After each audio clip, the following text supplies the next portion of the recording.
Drag and drops can be a really helpful thing when we are talking about volume and surface area, especially with 3D figures. We want students to know not only the units, but we want them to know how to find the volume or the surface area of a given shape. So for my drag and drops, I like to start by inserting a shape. And because the pictures that I use have a white background, I tend to use this rectangle that has the center being white. So I make it the size of a slide.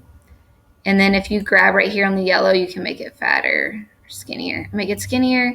And then I pick a color that I really like. I really like this blue and this orange. So I make this one orange. So once I have this lined up the way that I want it, then I'm going to insert a table. Make that a little wider. Okay, so I'm going to insert a table. And it depends on how many questions you want. I found that 3 or 4 questions is enough on one slide. Then it becomes the numbers are too small or the pictures are too small to see. So I'm going to insert a table, stretch it out to the way I want it.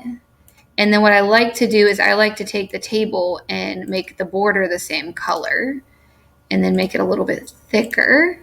Okay, and then I ask them volume, and I'll ask them for the surface area. And I like this part to be centered. Center it. So to make it a drag and drop, what I do is I come over here and I pick a rectangle. Notice this time I'm not picking this rectangle, this frame. Picking a rectangle. And I'm going to come over to one of my squares and I'm going to pull it out. And I'm going to fill it transparent, but the border needs to be the same color and then the same thickness. And once I do that, I bring it down here. And I'm going to scoot it over just a little bit. And then I'm just going to copy it by Control-C and then Control-V. So line it up. So there's 2 answer choices. And then I'm going to drag and drop over it.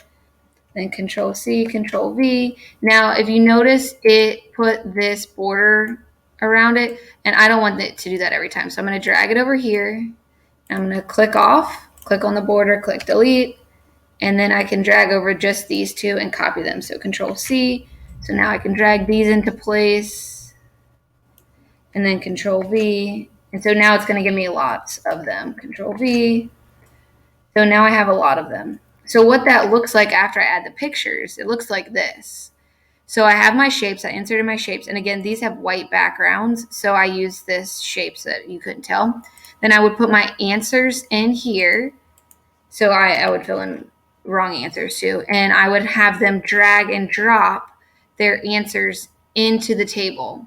And then it would be easy for you to check. And you have volume and surface area. So the other piece that I like to add is I like to add the units. That way the students are practicing seeing the units. I don't put the units down here in my answer boxes because then that eliminates choices. Because either like these don't have the same units. We have inches. So these don't all have the same units. So I don't want to put units in my answer boxes. I put them up here. In the table, and that way students are seeing those units over and over and over again, and they're seeing volume is cubed and that surface area is squared. So this is how I would do an activity with 3D shapes that is drag and drop.